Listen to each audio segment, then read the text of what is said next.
예, 여야가 6.3 지방선거 D-100일을 앞두고 이번 지방선거가 갖는 의미를 강조했습니다. 민주당은 내란을 끝까지 단죄하고 윤석열 키즈를 퇴출하는 선거라고 했습니다. 국민의힘은 당을 살릴 마지막 수술대라고 의미를 부여했는데요. 국회 연결해서 자세히 들어보겠습니다. 정주희 기자. 네, 내일이면 6.3 지방선거가 100일 앞으로 다가옵니다.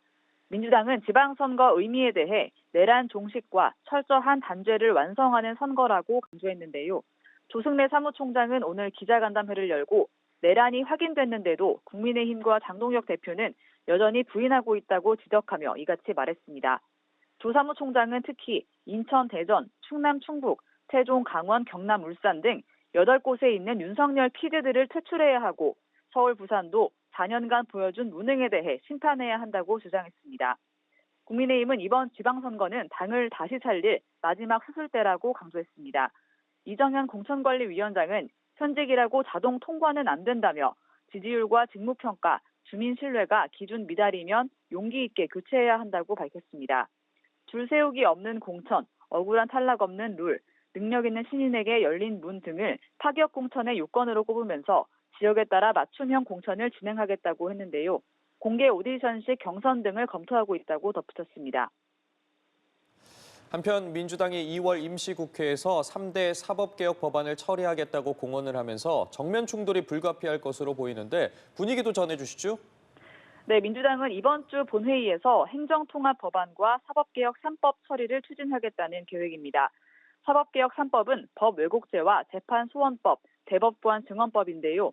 모두 여당 주도로 법사위를 통과해 본회의 상정을 앞두고 있습니다. 민주당은 오늘 오후 4시 의원총회를 열고 사법개혁 3법에 대한 마지막 의견 수렴에 나섰는데요. 판검사가 법을 왜곡해 적용할 경우 처벌할 수 있게 하는 법 왜곡죄의 경우 일부 문항에 위헌적 요소가 있다는 지적이 있어 수정 가능성도 있습니다. 또 오늘 의총에서는 중수청 공수처법에 대한 마지막 조율도 이뤄질 예정인데 검찰총장 명칭 유지 등이 논의될 것으로 보입니다. 민주당은 2월 국회에서 기업 자사주의 원칙적 소각을 의무화하는 3차 상법 개정안과 무기징역을 선고받은 윤석열 전 대통령의 사면 가능성을 차단하는 사면금지법 처리도 검토하고 있습니다. 국민의힘은 사법개혁 3법에 대해 법치에 대한 사법 테러, 독재 선언이라며 민주당이 법안 처리에 나설 경우 필리버스터를 포함한 총력 대응에 나서겠다는 방침입니다. 민주당은 3개 행정통합 법안도 2월 안에 처리하겠다는 목표지만 국민의힘이 충남 대전 통합에 반대하고 있는 점은 변수로 꼽힙니다. 한편 상호 관세 위법 판결 이후에도 일단 여야는 대미투자 특별법은 그대로 추진한다는 방침인데요. 다만 국민의힘이 필요시 대미투자 특별법도 입법 투쟁과 연계할 가능성을 시사하면서 혼란스러운 분위기입니다. 자, 그리고 장동혁 대표의 절윤 거부 이후에 분열이 극에 달한 국민의힘 상황은 지금 어떻습니까?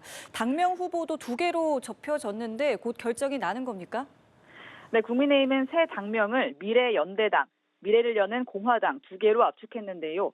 오늘 오후 비공개 최고위원회를 열고 새 당명에 대해 논의할 예정입니다. 내일 의원총회에서 의원들의 의견을 수렴한 뒤 이번 달 안에 확정하는 걸 목표로 하고 있습니다. 당명 개정 승부수에도 장동혁 대표가 사실상 윤 어게인을 선언한 이후 당내 분열은 더욱 격화하고 있는데요. 어제 전현직 원외 당협위원장 25명이 장동혁 대표를 향해 사퇴를 요구하자 오늘은 원외 당협위원장 71명이 당대표의 정당성을 흔드는 행위를 중단하라고 반발했습니다. 이런 가운데 오선 중진 윤상현 의원은 윤석열 정부 실패에 대해 당시 여당의 중진으로서 국민께 죄송하고 통탄스럽다고 참회록을 썼습니다. 이제라도 당이 선제적으로 변화하고 혁신해야 한다며 그 출발은 처절한 자기 반성뿐이라고 했습니다. 지금까지 국회에서 전해드렸습니다.